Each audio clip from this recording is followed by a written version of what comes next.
started to just really like explore the Bible in a way that I had never done before. And that was the whole genesis of the project, and make funny stuff out of it. Hey, hopefully people that maybe treat the Bible as like they read little bits and pieces of it, like this will hopefully make them go deeper. And yeah, well, I think like subconsciously people sort of separated laughter and silliness and joy and things that are spiritual.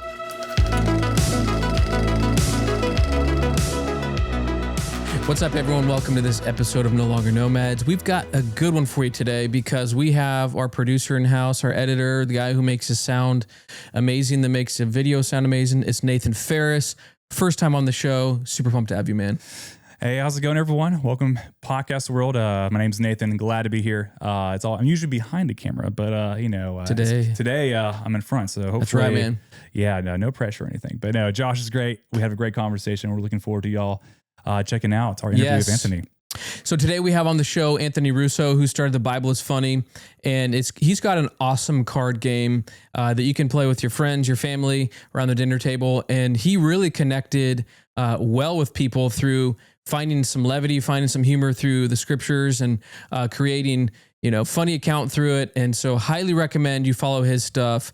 Definitely get his game as well. It is a blast. And so we're stoked for you guys to listen to this episode. And also go to the website and sign up for the newsletter. We send out updates all the time with upcoming merch, maybe a live show. If you want to know the inside stuff, what's going on with No Longer Nomads, you can do that there. So yeah, this one was fun. We didn't get into some of the heavier stuff like we typically do. This one was a little bit more lighthearted. We got to have fun with the guests. So I hope you enjoy it. We had fun. Thanks. I've got some questions. We'll do a little rapid fire questions here. Nathan, if you want to ask them, then we could, Anthony, you and I we can answer them together. You can go or I'll go or whatever. We're both answering Nathan's rapid fire questions. Yeah. So I'll act as the moderator here. So no pressure. And then or anything, Nathan tells us if we got it right or wrong. Of course. It's only one answer, right? Okay. Yeah, just so you know. This is more open-ended, man. But cool. Hey, we'll get this thing started here. So first question here. So think on this for a little bit. Okay. All right. So which Bible character would you least want as a roommate? Ooh, yeah.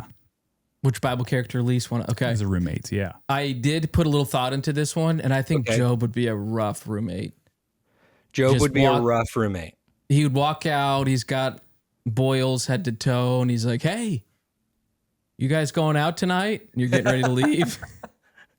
See, no, we're not going anywhere. We're staying in tonight. I can see that, and I can also see Joe being a tough roommate because you come home from work and you're like, "Oh man, I had my lunch in the fridge and somebody took it. I'm having like the worst day." And he's like, "Oh, you're having the worst day? Oh, somebody you are? Took your lunch. That's the worst day you can imagine." 2 hours later, Joe. You're like, "Okay, man, I'm sorry. I get it. None of us are allowed to have bad days, Job." It's like the guy that you can never, you go somewhere you can never have fun. Yeah, it's a pretty good atmosphere, but I don't know. I kind of rather be home. Just always the downer in the group. But worst roommate, I want to toss in, and I'm so back and forth. I actually think I answered this question as far as like, who would you like to hang out with this guy? But I want to say Samson. And a story from Samson that just sticks with me is that he went into a dead lion carcass and carved out honey from a beehive. And I just think like hygiene practice and food storage wise, I'm like, this would be an insane person to live with. Oh my gosh, he would be nuts. Hey man, you want some of my lunch? And you're like, I don't know, dude. Did it come out of a dead animal hide? Where did it come from? Then no, thank you. I'm good, man. I'm good. I'd be curious to what his calorie intake would be every day. He's a pretty swole guy. Yeah, so man. He's pretty. Did you ever go? Yeah. There's some interesting stuff on him because I want to say at one point in his story, which is, fairly brief in the context of the whole Bible, it's like they don't know where his strength comes from. So from that, some people think he was actually like not a big guy. Like some people have said because of the way this, like the context of that note, the insinuation is he doesn't look strong. Like it's not like, oh, he's obviously strong. It would have been like, a normal looking dude. Yeah. Who's ripping apart goats and stuff. He'd be a wild friend. Wake up 3 days later. He's like, yeah, dude, I think I just went on a rampage. Got a little angry last night. And he's always posing weird riddles to you. Yeah. Like, dude, can we just have a normal conversation? Can you just talk like a normal person? Oh, I love it. All right. So good. All right. Good answer. Well, we keep the momentum going here. So next question we got. Out of all the biblical plagues, which one would you handle the worst? Yeah, I think darkness. We just went through these in like pouring through them slowly on the podcast. And so here's my example, not to get like in a tragic scene that we actually lived here in Florida. We had 2 hurricanes back to back last hurricane season. Yeah. And when a hurricane comes at night and knocks the power out and clouds are covering, so you have no moon, you have no stars, and there's no power on the street. It's like a different kind of dark outside. Like it's like dark. And we're all supposed to have flashlights and stuff. Some of us didn't prepare. So when it's like that dark, I'm like, oh man, if it was just straight up that kind of darkness all the time, I think that'd be everything else you can sort of deal with. I mean, obviously people were dying and stuff, and that's no good. But that's the one that would spook me mentally the most. I think I would do darkness as well. I mean, I think I just think of walking through the house and stepping on a Lego or something and how mad I get. I'd be doing that left and right. Are you kidding me? This is all, of course, like we're not doing your kid dies thing. That one's the worst one, of course. Yeah, no thanks. But I think that was the obvious one. I'm saying your next choice would be darkness. Darkness. I hate frogs. Are low key the kind of awful because you never see them. You don't see where a frog is. They lay like super still. They're always, at least in Florida, they're always brown or green. They just blend right, and then they jump. So it would be like a walking jump scare. That'd be rough. That would be rough. I imagine the smell of that would be really bad too. Like compare like if you had the frogs versus the locusts. I think locusts wouldn't smell as bad, but frogs, oh gosh, that'd be rough. Yeah, dude. But imagine not seeing this stuff. Like everything you bumped into and you were like, what is that? What is that? Is that another frog? Who knows? Oh, could you imagine? Yeah. Oh man. I have some friends from Florida and I just know like hurricanes is they're used to it all the time. And it's like people are boarding up their homes, getting ready to, shelter in. And then I have a buddy that's posting and he's like, hurricane party, just picked up a 30-pack. It's like, oh, okay. I guess they're different type of party over there. It is. People hurricane differently. Everybody hurricanes in their own way. Yeah, no one does it the same way. That's true. The most like entertaining is definitely the weather reporters down here. They're just so exhausted because it really is like hurricanes are one of those things where like you see them coming forever away. Typically, sometimes they make these last minute turns, but like. It's like you got to evacuate. Everyone's got to evacuate. And they pour their souls. And you see them, they're on TV like 24/7 for like a 2-week wait. And they're like, evacuate your houses. They're like, the tie's undone. You think of that. They're just like, Noah. I haven't slept in a week. Yeah. Screaming at everybody. Oh, and then inevitably, there's like, some people got stuck in their house because they didn't evacuate on the beach. And you're like, why? You're like, why? I was screaming for weeks. That is rough. Man. All right. That was a good one. All right, we'll keep it a rapid fire here. All right, Sorry, rapid fire. All right, let's do it. Honestly, this is very intellectual discussion here, so I like we're jumping into it. So, what would you say is when you're in front of a crowd, what's the most embarrassing thing that happened to you, and you had to like just add a little bit and try to push through that? And I'm sure that's happened. It's obviously being improv and comedian there. Like, I'm curious, like how would you? What's something that's happened to you that you had to overcome? Yeah, so we did an improv show for a singles group on Valentine's Day. Ooh. So the whole setup of this was like doomed from the start. But we were all at this place with this like, and it was like one of those singles group. It's like an older group of singles group. This isn't like young professionals. It was like an older singles group. And so we're doing the show, and I had asked the audience for something.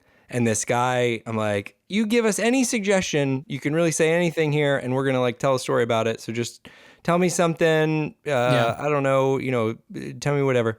And this guy stands up and he goes, Hotch. And I'm like, Hotch. Okay. Hotch? And he was like, Hotch. And I was like, okay, so we'll do something about a hotch. And he goes, hotch. And I'm like, I don't know I don't know this word. Yeah. And then I like, you're on a stage and there's lights. I'm like, I can't. I finally am trying to move on. I'm like, so the story was something to do with a hotch. And he stands up and he goes, you're hotch. And I'm like, heart? That's how you say heart? And he was like, yeah, you're hotch. And I just was like, okay, heart. Got it. Much easier than hotch. Heart okay. There's just so many sounds that are different than the ones that were said. Let's tell a story about a heart. I love it. But now to this day, my wife will say that, like, you got to put your hotch into it. And I love it. That's great, like that man. Still gets said in our house. I had one. So I played music growing up, and it was 7th grade, and I just learned to play guitar. Mm-hmm. And we were gonna do. At the end of school, we were going to play for, like, we had different colors each grade. So there was like, it broken up into 2 colors. So there was the blue team and the red team. Okay. Just my team, which was the blue team, was going to be, like a couple hundred kids or something, was going to be at the, when we played like a bunch of Blink 182 songs and Green Day and all that. And so I had just learned guitar.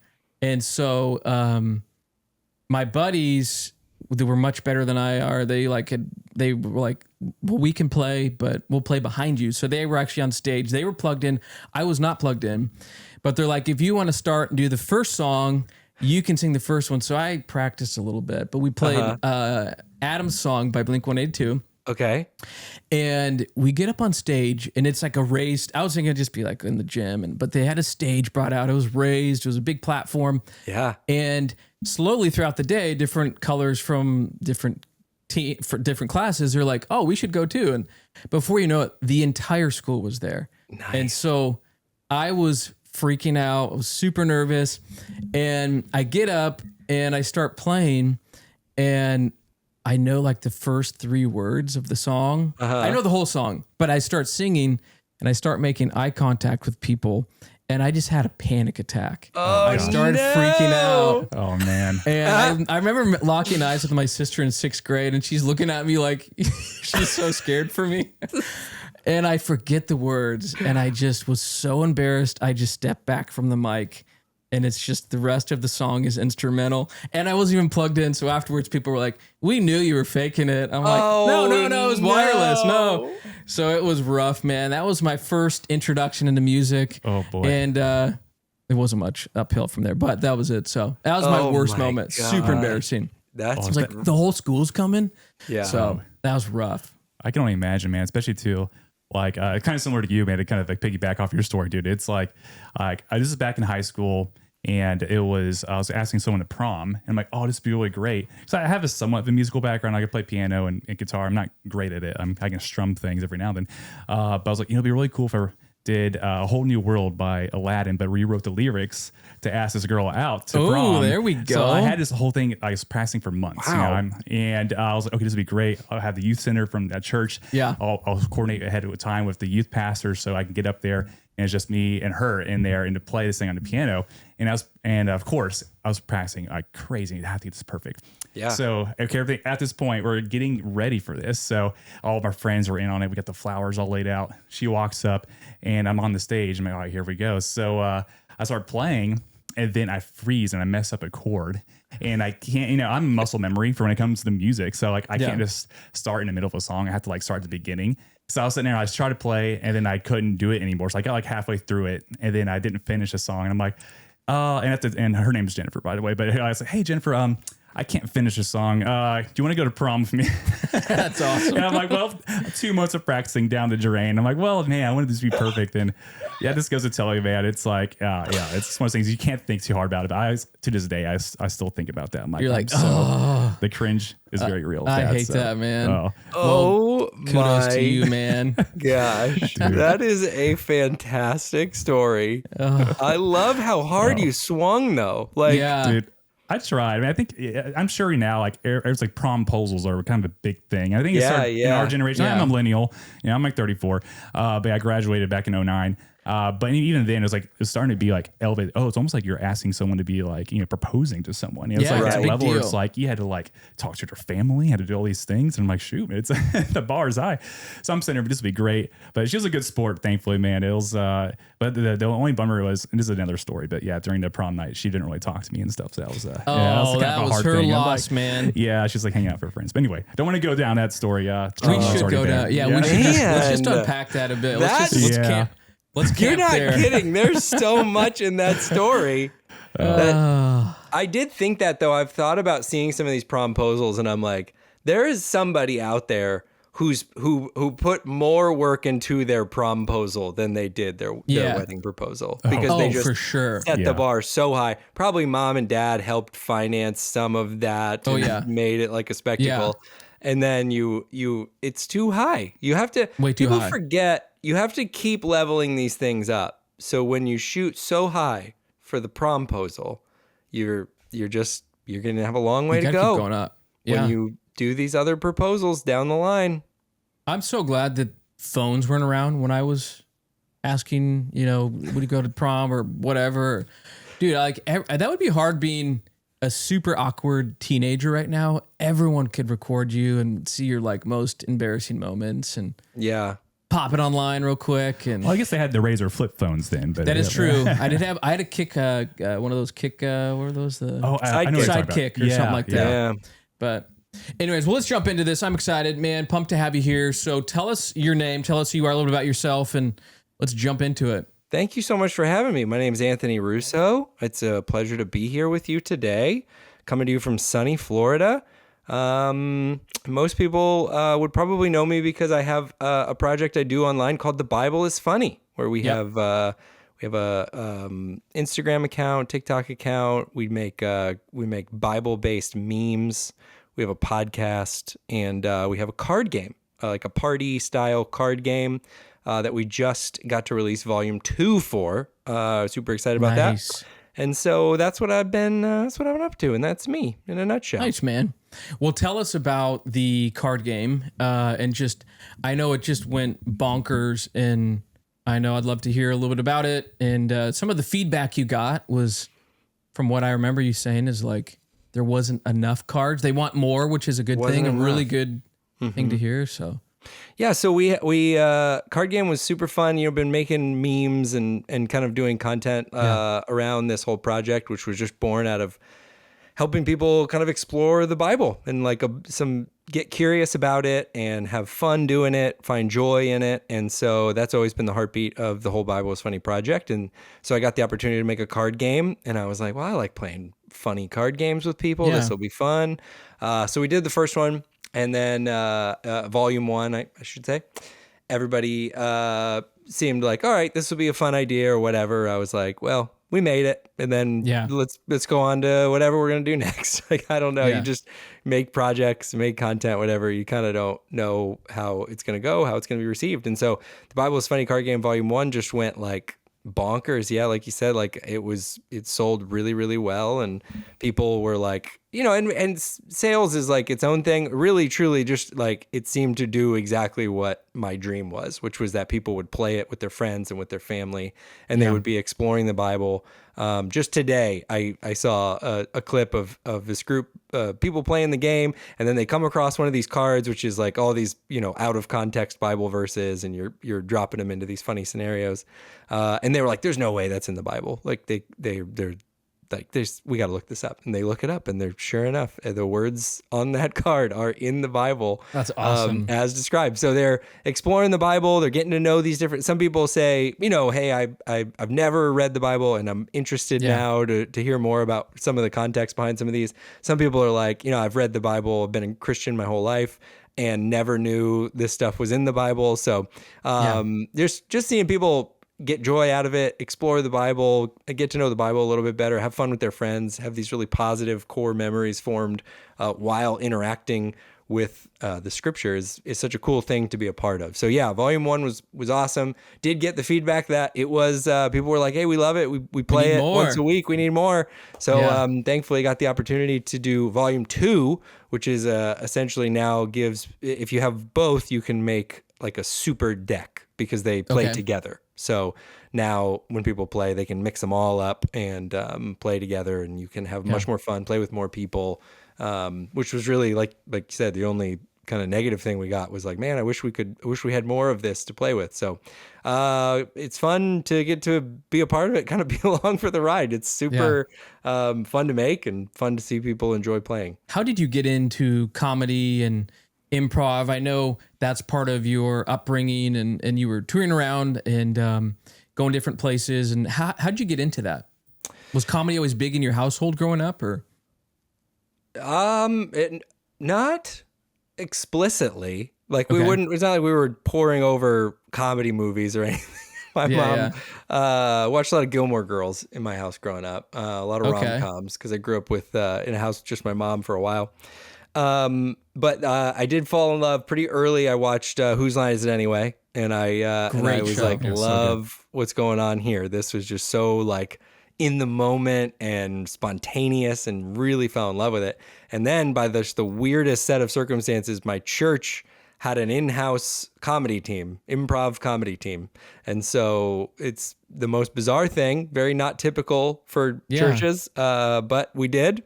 And so I got the opportunity to start doing comedy at my church in my youth group, which is still just so wild to think back on, being like a high school kid and having leaders be like, especially with improv where you don't know what you're going to say. We're just a bunch of like teenage boys and girls. They're like, go ahead, say whatever you're going to say up there. We trust you. That's awesome. A wild amount of faith, but it was super formative for me. And so I love doing that. So out of that, that same kind of like group was born this traveling team, which is called Isaac Improv. And they traveled before I got on the team, and then I joined the team, and traveled around, toured the country, did several tours out to California and back. And Isaac, the group, had performed internationally. And so I kind of really got my legs under me doing comedy in that way. It's where I got to do comedy with Tim, who Bible's Funny fans will know is the co-host of the podcast. And it's really kind of my partner in crime for all of the stuff I do. So that was how I got started. That was kind of the comedy genesis of it all. I think I was telling you on the phone, I took an improv class. One of my favorite classes, dude, so fun. Mm-hmm. Also very exposing, right? To like, okay, I'm going to take a swing here. This could be funny. This could totally flop. Yeah. And thankfully, I think in high school years, people are pretty gracious and whatnot. But man, I love that class. We'd have like a drama scene. It was like, this has got to be super serious. We will deduct your grade if it turns into a comedy thing. And every single one I did always devolved into some comedy bit. And it's like, you just would somehow go that way. But it's way more fun. Way more fun to do comedy. Yeah. So fun. Yeah, it's great. I encourage everybody to kind of do something improv, because we always joke, like me and Tim, we talk about how like your life is improv. Like your life is not scripted. You don't have a script for today or tomorrow or the next day, so you're having to make this stuff up as you go. You're having to adapt to changing situations. So I really believe, for me, I consider it such a gift to have it be such a part of my like formative years, because it's how it changed the way I kind of see the world, is that you are making stuff up as you go, and everybody you're here doing it with is your partner in this scene. And so you should work with them, because that's all you've got is you and these people you're living with. So it's really helpful for problem solving and creative brainstorming and a billion different things. So big improv fan. So how were you traveling around quite a bit with improv? Were you going church to church? What was that like? We traveled a bunch. We were out at the peak, a couple times a month at least. At the summer, we'd get booked for weeks at a time to do camps. And it was, when it kind of peaked, maybe 2018, 2019, we were super busy. And then it kind of, COVID happened, and we shut, like all the big church gatherings shut down. And so that all of that activity kind of shut down to came to a complete halt. But yeah, that would, what it looked like was what your question. Like, yeah, we would just fly out to wherever and drop in. We made great relationships. Like, we'd do camps year after year after year. There was a camp out in Woodlands, Texas, that's just forever got a place in my heart. We did them for years, and they were awesome. And so we would build these great relationships, met all these awesome people. Yeah. It was just super cool. Like, I loved it. We did church camps, we did youth groups, we did colleges, we would do nonprofit fundraisers. We started at that point even doing some work with like professional groups. Like, we did a group of nurses. We taught them how to put improv into practice in their workplaces. So it was all over the map. We were doing all kinds of stuff. That's awesome, man. So yeah, it was fun. At some point you're like, all right, traveling too much. You got family, is that right? Kids at this point, and you're like, okay, can't travel as much. So tell us what you're up to now. What are you up to nowadays? Yeah, so about the same time like the Isaac stuff started, like COVID ground everything to a halt, we were already talking about, hey, traveling's like not as fun really as it used to be. We were both married, had young kids, and just were like, it kind of would love a rhythm that kept us home more.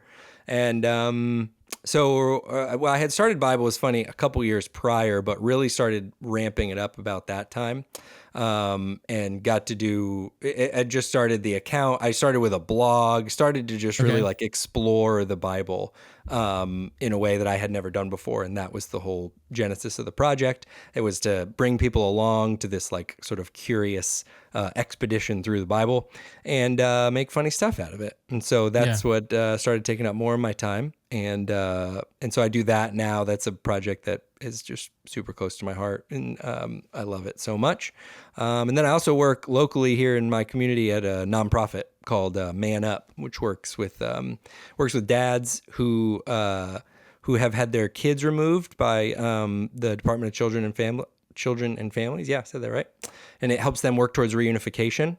It also helps with kids in foster care or in what's called extended foster care situations where they don't have like a male role model or a male figure in their life, kind of to guide or coach them through making big decisions, that type of thing. What got you involved in that? And I'd love to get into some of that too, because I know how important it is just for a male figure in people's lives. So like my sister, she's got 3 amazing kids, and so her husband at the time when they had split, he kind of is, I think it's been like 7 years now, not as much communication at all with them, birthdays and holidays and things like that. It's super sad.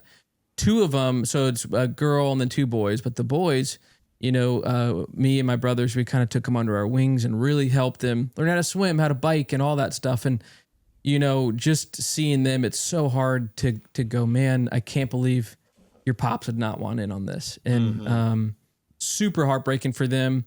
And still to this day, don't really communicate at all with them. But I'd love to know for you, like, what was the moment, or why are you passionate about this? Or what got you into this type of nonprofit?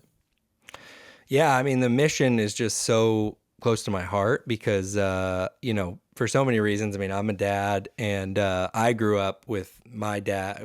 I think I said it earlier, me and my mom. It was me and my mom for a while growing up, and then she married my stepdad, and he's a great guy, been a great influence in my life. But having to deal with, I mean, it's just such a significant thing that like your nieces and nephews will have to work through, is that, and it comes back in many different ways, that this really central figure to your life decided to not be there for you. Like you have to just kind of come to grips with that reality really early on, and then you have to like keep coming to grips with it. So like for me, it was kind of like, I really don't want this to be a defining thing for me. My mom remarried, of course it was always like the last name situation. It's like my last name is not the same as everybody else in my house. Yeah. And it was like, whatever, we love each other. This is great.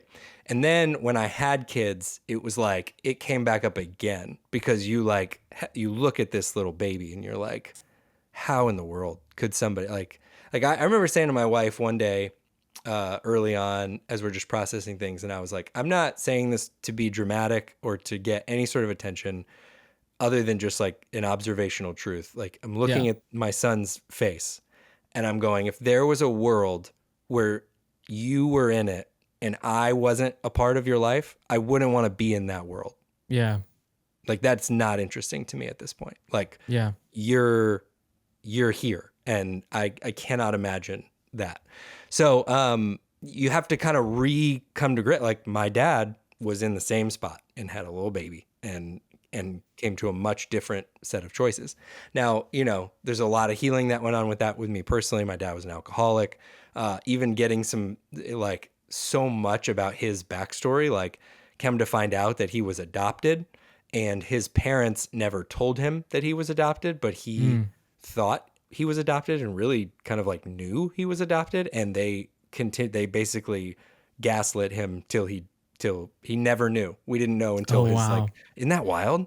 So there's a lot that you start to like reverse engineer and you're like, I mean, my friend gave me some good language. It says explains, not excuses.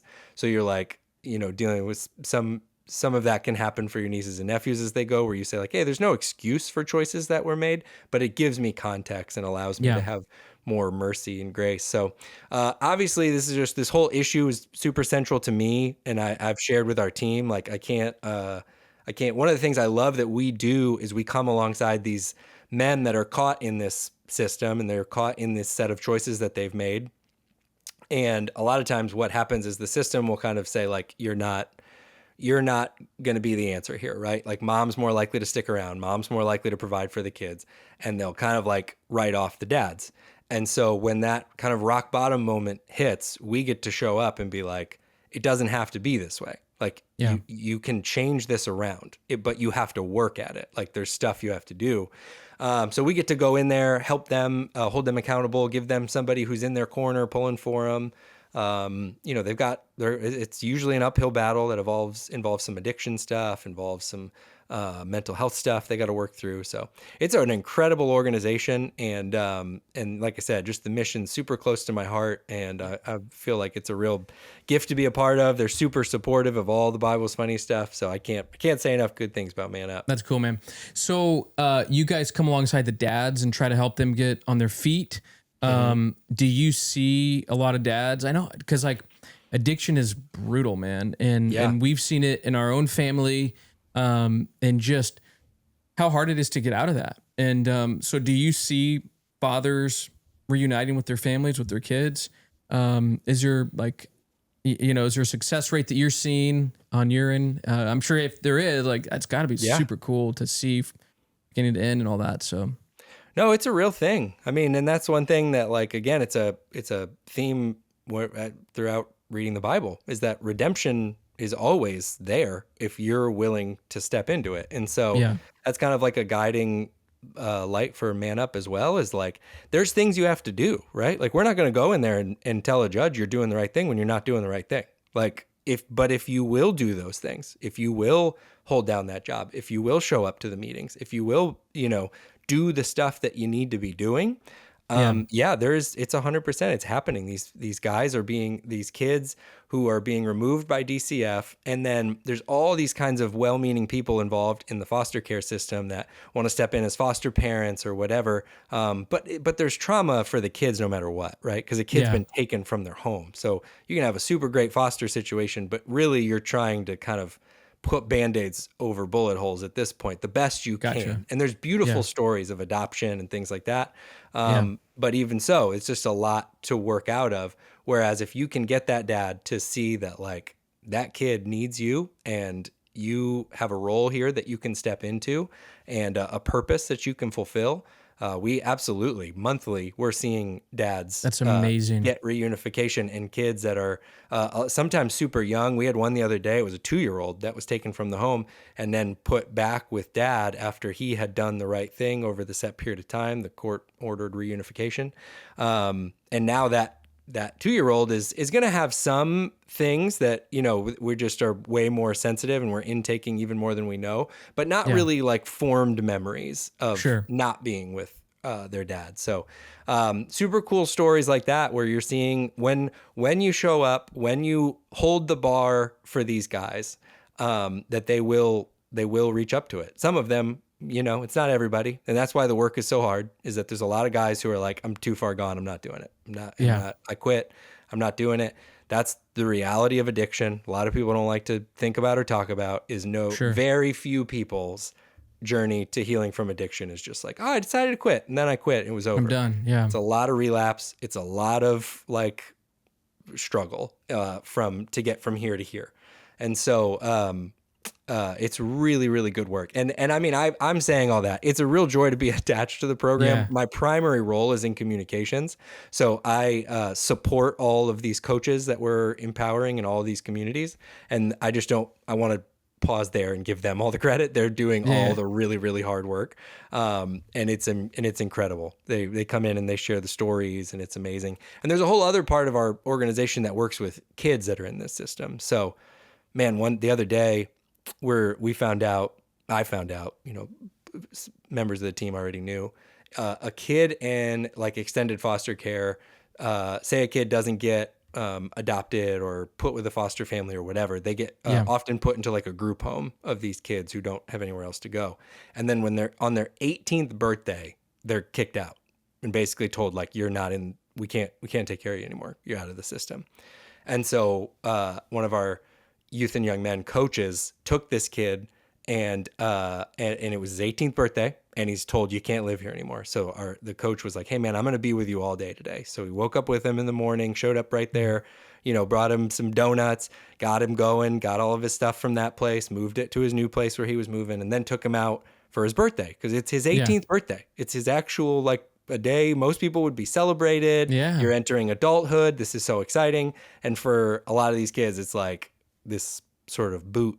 And it's like, it's easy to get mad at different people, but at the end of the day, like another kid's going to move into that group home. Like they have to kind of keep these wheels turning, but it's a real gift to be involved in an organization that gets to sort of step in and help and kind of offer an answer to some of these gaps that are created by the system. It's incredible, man. So I was curious. Now I'm listening to this. Like, I think a lot of people aren't as familiar with the foster care situation and what actually happens after the 18th birthday. So I'm curious, like, what from your experience, like, what is a common scenario like for these young men who turn 18? Like, what happens in the next month? Like, what does it look like? Are they just literally out on the streets, or like do they have typically like what?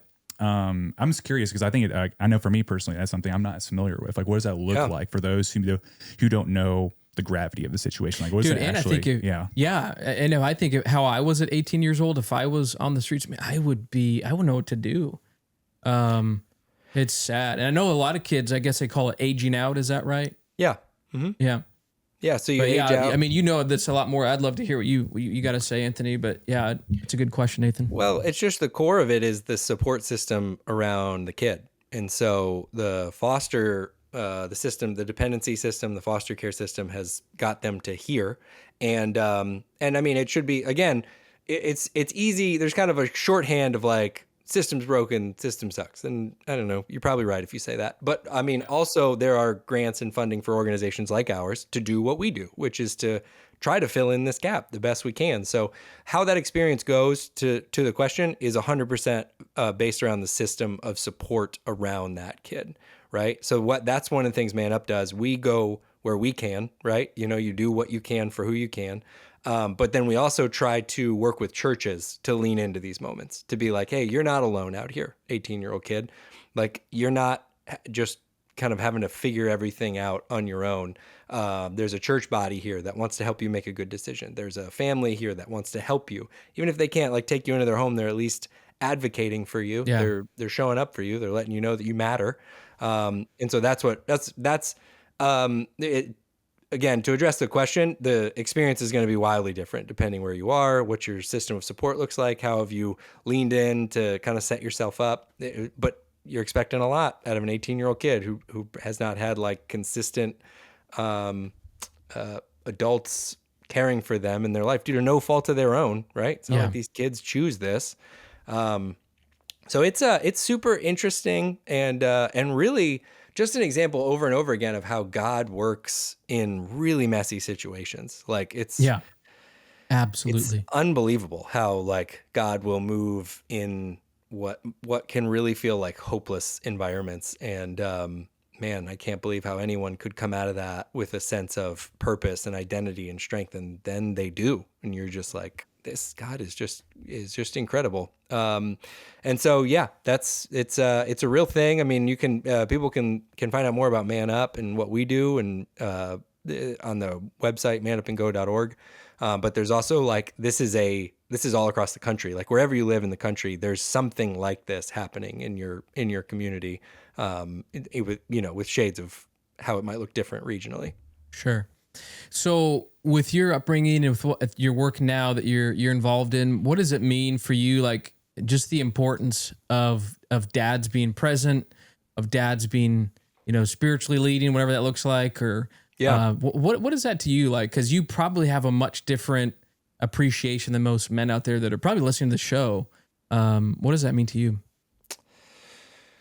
Oh, I mean, I just think it's, you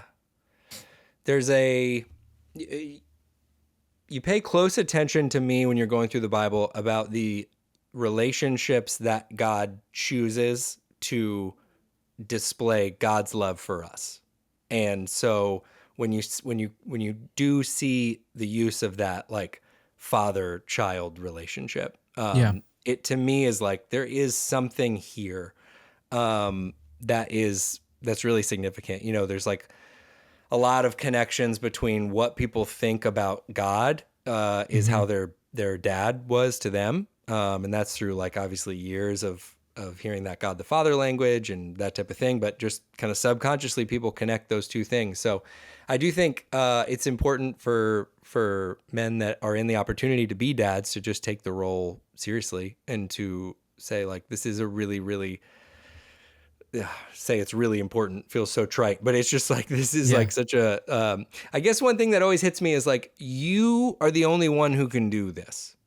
Like, and I know there's like you're going to get replaced at work. Unfortunately, at some point, they're either going to fire you or you're going to quit. Like at some point, someone else is going to do your job at work, and maybe they do it better. Maybe they do it worse. I don't know, but someone else will do your job. Your whatever other roles you're currently filling with your men's softball league.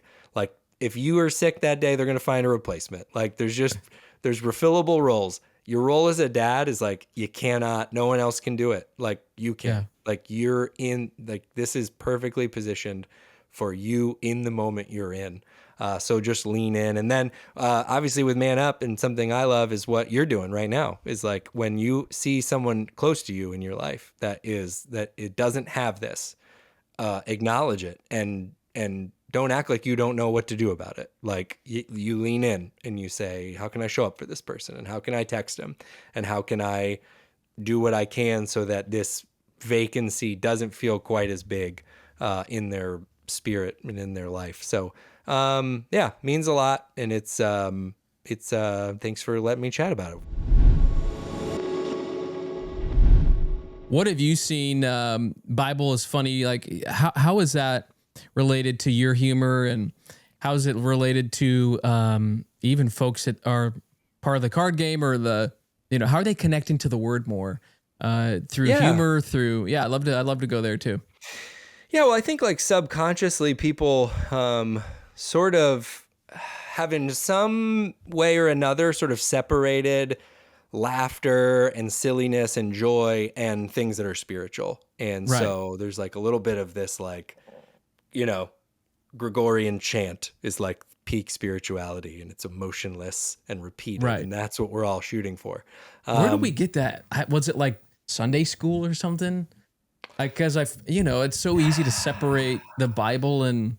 That's a good question, because one of the things it was pointed out recently and just hit me like a ton of bricks was the fruit of the Spirit is often joy is the second one listed. So it's like somewhere in there we are like, why did we say the stuff that brings us joy was like not super spiritual? It's like, no, it is. It's very much, these things are connected. I don't know. I really do think that's an interesting question. I do think, typically you grow up in a church environment or your connections to faith and spirituality are through church, and that's a pretty somber environment, and there's a lot of seriousness to the person preaching and the person singing, and it's typically done very reverentially and seriously. There's nothing wrong with that, but it just is like it's sort of, I think somewhere in there the agreement was made that, well, then the opposite can't be right because this is what is right, you know. So the Bible's Funny has just been a way truly to just say, like, let's get curious about all the stuff that's in the Bible, because it doesn't all fit in that kind of context. Some of it is sort of messy and a little bit silly, and I think funny, obviously, based on the title of my life work. So yeah, that's one of my favorite things here, and why it's like the bringing together of all these things. I love comedy, I love humor, I love making people laugh, and I love the Bible, and I love my faith is very important to me, and so it's the coming together of all these things, and I love it. So are you finding people that get into your game, they're like, I'm getting much better understanding of the Bible? Was that one of the goals as well, was to like, hey, hopefully people that maybe treat the Bible as like they read little bits and pieces of it, like this will hopefully make them go deeper in some areas? Yeah, I think there's always been that little nudge in there. I know for a lot of people, it's like, cooked in from the beginning. It's always been a little bit of like a satire on people taking the Bible out of context, because it's like, if you can sort of take words and just drop them into different scenarios, and and kind of completely change the meaning. And so what we do here with the Bible's Funny with the card game, it's all in good fun, and it's clearly not what any of this actually means. It's so obvious as that's playing out, but it also brings to light the importance of like, well, what does that mean in its original context? And I wonder what that is in the context of the story. It's always kind of like in a subversive way, reinforcing the importance of context, which I think is pointing people to go like, oh, I wonder where that comes from when it says, when when you pick up a card that says well-fed lusty stallions, and you're like, what's going on there? Like, what is that about? I'm sure you get a lot from Deuteronomy and Leviticus. I'm sure you get some great stuff in there too, right? Dude, the Old Testament, so full of stuff. It's full of stuff. Full of interesting, curious, funny stuff. I love it. I love it, man. Were you going to ask something, Nathan? Yeah, well, kind of on that note there, I'm curious from the Old Testament and New Testament, what do you think from your perspective after going through the Bible there, like has had more of the funny content, if you will? Because obviously I think, I'm curious, like obviously there's a lot to go with that, but from your perspective, what areas we see has more areas of humor potentially in there? Yeah. I'm curious. I'd love to hear your thoughts on that. Yeah, so a couple things coming to mind there. The Old Testament's very funny because it is it's a lot of stories. It's like a little bit more jam-packed with stories in different parts. And it's a lifestyle that's so different than the one we're accustomed to. Whereas the New Testament, you're starting to get into like the Roman Empire, which functioned in a way that's like a little bit more similar to what we would recognize as like systems of government and things like that. Whereas the Old Testament, like these are people living in the desert in tents. Like this was not a like metropolis of a city. So it's just there's a lot of humor that comes from that when you think about where we are today, where their context of those stories was. So there's a lot of humor there, but then there's also great humor in the New Testament. For me, it's one of my go-to places. It just makes me laugh all the time. I alluded to it earlier. It's just the disciples interacting with Jesus is just like perfect. Chef's kiss. Sometimes like you just get Peter at the transfiguration, just this holy spiritual moment, and this just comes in like such a bro, like we should all hang out more. Or you get like them, Jesus is another great like line of like the continuous story is Jesus is like telling the disciples like, I'm gonna die, I'm gonna resurrect, and their like immediate follow-up is like, cool, who do you think's the best disciple out of all of us? Got it. Quick question. We were talking about that, and that feels more pressing at this moment. And he was like, I literally just said I'm gonna die. I just said that like a second ago, and your immediate response, are you listening to anything I said? Are you getting he goes, hey guys, I'm going to go over there and pray. I just really need you to not go to sleep. Like, I don't care what you do. You could play cards. You could do whatever you want. I just really need you to not go to sleep. I just would like you to stay up with me. Is that cool? Oh yeah, we got it. No problem. We'll definitely do that. Falls right comes back. Walks away. Falls right asleep. Just one rule. There was one rule to the whole thing. And you did the thing you weren't supposed to do. Gave you one job. Just stay awake. That was all I said. So what kind of pushback, or are you receiving any pushback for some of this stuff? I will say this, sometimes, so growing up, my dad was a pastor. Some of the most critiques we got from around the community was not people from outside the church, but from within.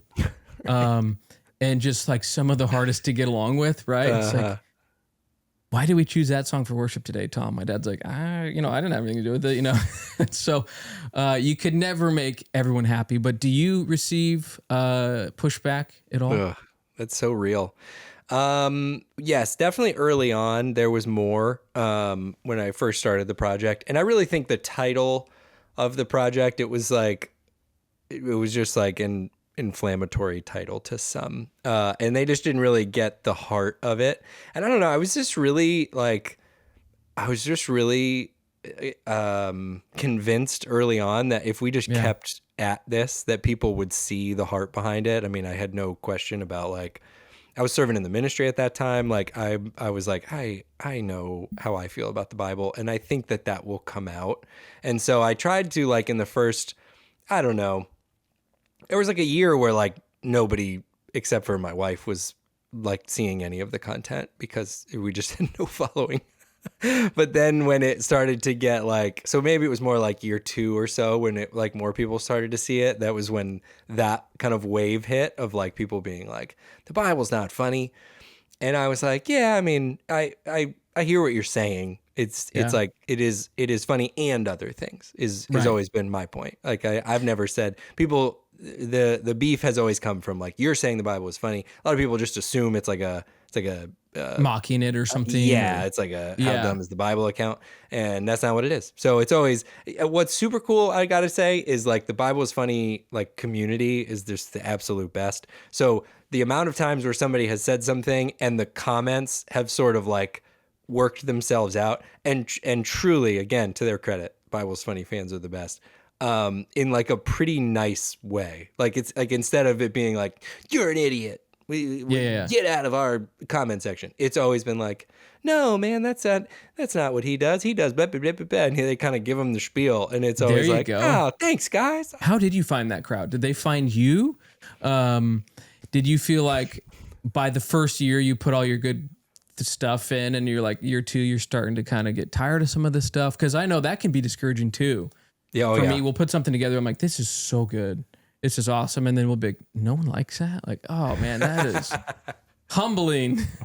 So humbling. Content making in 2025 is like, because even when you make something great, you're like, guess what your prize is? You get to make something tomorrow. Like I feel like in previous history, it's like, great painters, or they'd paint something. It's like, I'm not painting anything for 3 years. You'll get one more painting live from off me. Of that. Yeah. Now it's like, oh, that podcast went so well. Awesome. Schedule the one for next week because you get no rest. No time off. Right, yeah, man. You make memes, you make whatever you make. It's like, cool, make another one. But yeah, how do you like the audience situation? For me, it was kind of a funny story there. So I was making this blog that I was very precious about, and I just was like, my blog, and I was like, nice. Instagram. I was like, I'll do little like something on Instagram just to get people to the blog. Like it's all about the blog. Remember, guys, it's all about the blog. And then Instagram started to do like a little bit better. I had this friend of mine, April, who's like we've met on Instagram. She was making memes and I was doing my thing at that point. And she was like, hey, your stuff's funny. You should make memes though. Like right at the time I was just putting like a verse on text. Yeah. I was like poorly making memes. And she was just like, this is like not working because you're not making the meme. You should be, and you're not. And I was like, no, I'm not a meme account. I'm not a meme account, guys. Yeah. I'm telling my wife, like, they want me to be a meme account. I'm not a meme account. I'm much more than that. I'm a blog. Okay. Yeah. I'm a blog. And so then I was like, I'll try, just to show you guys how stupid this is, I'll try a meme. And then I made it. Just started like that format, which is like, that's why that joke format is so good, because it's all right there and you see it and it's great. Yeah.